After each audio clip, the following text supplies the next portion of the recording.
a quick demo on how to use the Generalist teaching prompt. So first thing you're gonna do is head over to vertexacademy.ca. You can go here to access to the library through the navigation, or from the main page, you can just scroll down and you will find it right here. Once you access, you're going to copy the prompt. These prompts work with most of the AIs you can find out there, most of the chatbots. I had optimized them for specifically ChatGPT, Gemini, and Claude, but you could use them interchangeably. It's just for you to get the best setup adapted to an LLM that already exists. So you're gonna go ahead and copy the entire prompt. So you don't need to download anything. You press your prompt, then it's gonna explain what it is, what it does, which is basically it will take any piece of text you give it, being your notes, being information you find on the internet about a certain subject, can be also pictures as long as it contains text. And what it's gonna do is that it is gonna break it down in topics and subtopics. I already picked a topic that I already know just to quickly show you how everything works. The topic I picked, use of Agile. This is something that relates to project management, given that it is my area of expertise. You go ahead and paste your information here, and you will see it starts working right away. So it decided to break it down into 4 different topics, which happen to be the 4 different values of Agile. And it goes a little bit deeper. It goes into subtopics, like, for example, why. And also it goes into different, more specific subcategories. For example, here in communication is explaining the difference between flexible and rigid communication.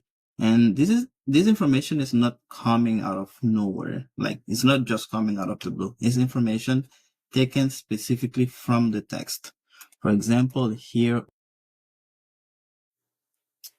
flexible versus rigid. If you go here in terms of communication, you can see here it's talking about fluid communication. I'm not gonna get too sidetracked. So once you begin, it's gonna ask you which topic you wanna start off. So you could choose to start at the specific one that you want and work in whatever order that you want. But typically, I recommend you to go from 1 to 4, given that sometimes you will be working with material where your understanding of topic 2 and 3 are dependent on information you build from understanding topic 1. In that case, for the specific scenario we are looking at, it doesn't matter which order you're taking it, but more often than not, you will want to start from the beginning. So I can say topic 1. Now it's thinking, probably because I have it on ChatGPT Auto.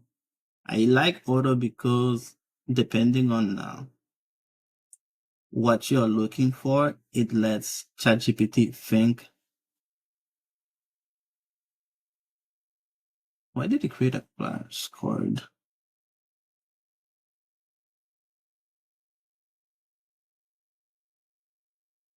Interesting. Yeah, that's pretty cool. Caught me off guard. Could be a new feature of ChatGPT. Very interesting. I will go back to it to investigate.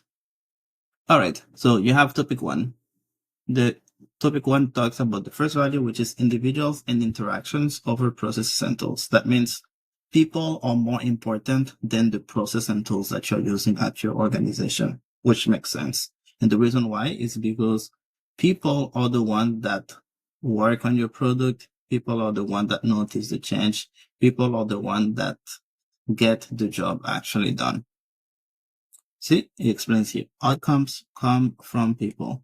This is not what is important here. What is important is the fact that you can take any subject, you can break it down into common language terms that anybody can understand, and then present that information back to you in a way that you can learn from it. Mhm, mhm.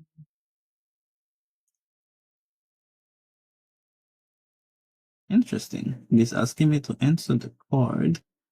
Okay, I guess we're learning something new today. In Agile, what matters more than processes and tools? Individuals and interactions, of course. Excellent. Okay, one out of one. Uh, first, David.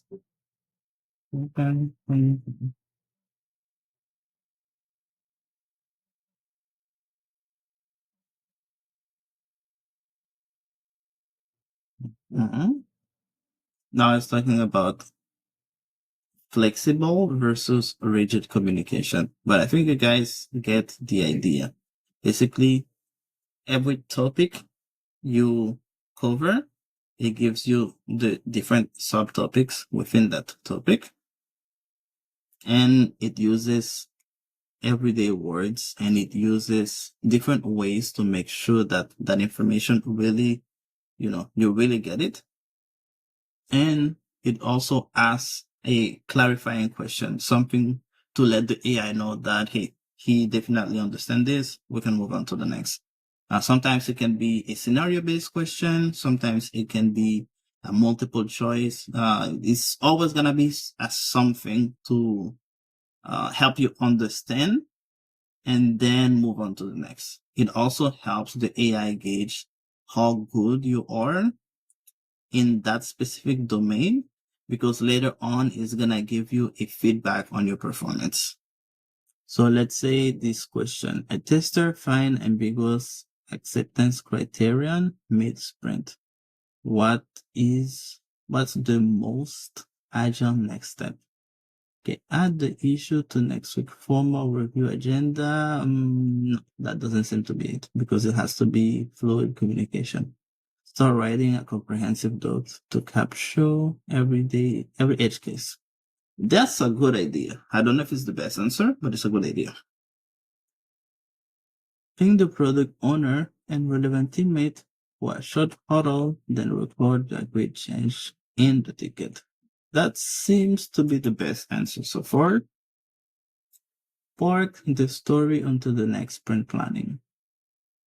Okay, I'm going with C.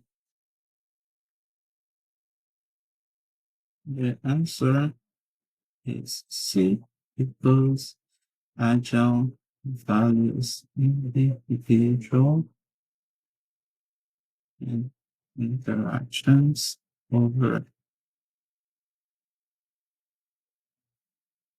tools, i.e., like, let's see, the issue, issues or processes, like, the issue at hand must be dealt with until to avoid its escalating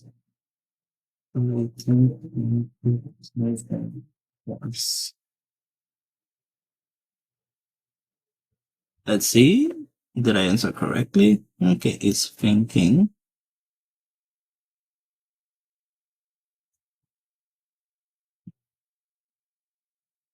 Perfect. C is correct. So you get the idea.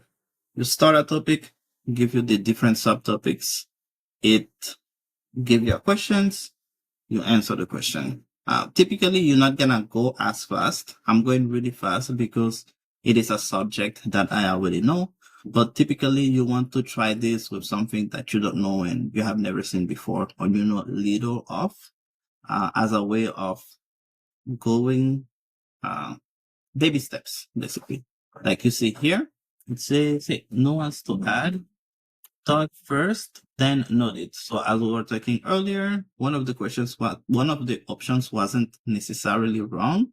It's just that it was not the best possible answer about all of the different answer possibilities. And what is good is that not only it's able to understand if you pick the right answer or not, but it can also understand nuance. So you get an all-encompassing 360 view of what you're doing at all times. What I like to do now is, because I don't want to go through the whole thing because it will take just too much time to go through an entire study session with you today. Just wanted to show you how to use the tool. But let's say I tell it, let's assume that I've reviewed that. No, let's assume that we've gone through all the topics. What's next? And let's assume that we did the whole thing. We went through all the different topics. Now it's going back to the prompt to understand what the next step is. Okay, it offers knowledge test, offers practicing the exercise, and it also offers a little bit of things that are directly related to what you are doing.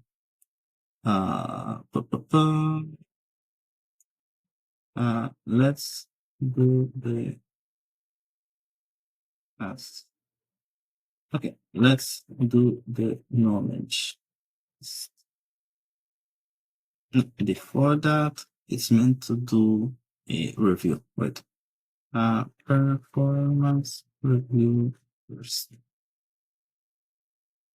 Although I only answered one question, I left some instructions with how to do a performance review. So here it shows the flashcard we did earlier, as well as the multiple choice question. It talks about what you did well, what your strengths are, and your areas of opportunity, like where you can improve. I gave it a very specific rubric, so it gives you not only um, an assessment, an accurate assessment of how you did, but it also gives you tips of how to improve in the future. And sometimes it will also give you different resources where you can go ahead and improve your knowledge even more, or it can suggest different exercises like here. So let's say we go into knowledge. Now, when you go into knowledge test, what it's going to do is that it is going to ask you different questions. Some of them might be multiple choice. Some of them might be flashcards. Some of them might be explain your answer. Some of them might be, let's see, what else? It's like all different type of questions as you will see in a test, so that you are able to test yourself before you even get tested in the real world. Like here, it decided to do a flashback first. Agile values SWOT over tools and processes. That is individuals and interactions. What does Agile prioritizes? Working software. Which user story format is the most correct? Oh, this is interesting. I haven't seen this in a while. As a user, I want to do X so that Y. I think this is the valid format. Ambiguity found meets with best agile action. Team huddle.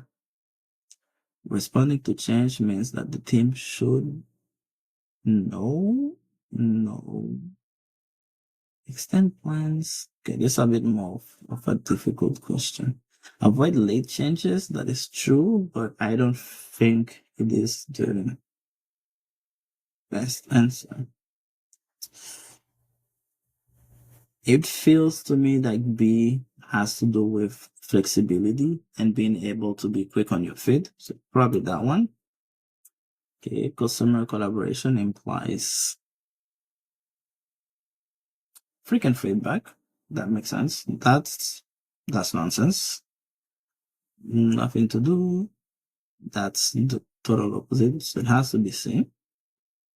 Method tailoring is adapting to the team context, of course, uh, which is an agile view of documentation. What do agile think about documentation? It's necessary, but it's not the most important thing.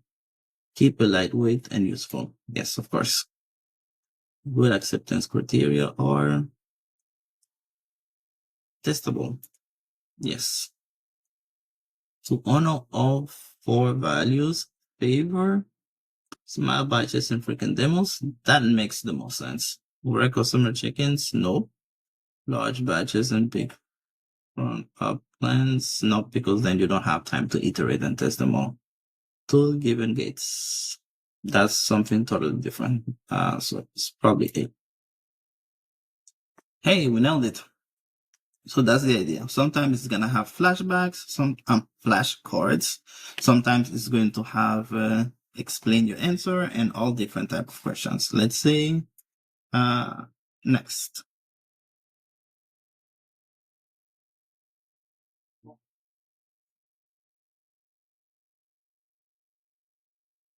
It's thinking. It's thinking. Okay, it gave me the feedback. What I find interesting is that it is, unlike sometimes where you use ChatGPT to do coding, it's not gonna just give you like an isolated response, but the performance you have here stays within the knowledge context of the chat. So say, hey, it is 10 out of 10. So it understood all the different answers I gave. So that's all good. So that's good. What to do next? Apply it to an exercise. It has scenario-based questions, so it lets you choose. It's not gonna happen 100% of the time. Sometimes it will let you choose, and sometimes it will straight up just give you the next question. But the whole idea is that this is an all-in-one tool, and I created it to be the best tool a student need to be able to solidify their knowledge. And don't take it from me. You're just seeing a video about me using it, but I might be a little bit biased because I am the one that created the system prompt. However, try it for yourself. Copy paste the prompt, it's totally free. Try it on your ChatGPT account. Share it with your friends. Maybe somebody you know that is been struggling in certain subjects, or maybe somebody that is already doing well so that they can do it even better. Or you can keep it for yourself to have a competitive advantage. However, I think that sharing is caring. So try to use it the best that you can. And if you have questions about it, I have all my contact informations on the site. So you can shoot me a message, shoot me an email, or you can also book one of our packages. As a reminder, if you take the Mastery Suite package, you get to have one-on-one coaching sessions with me about how to best utilize this tool. And I will see you soon. Bye for now.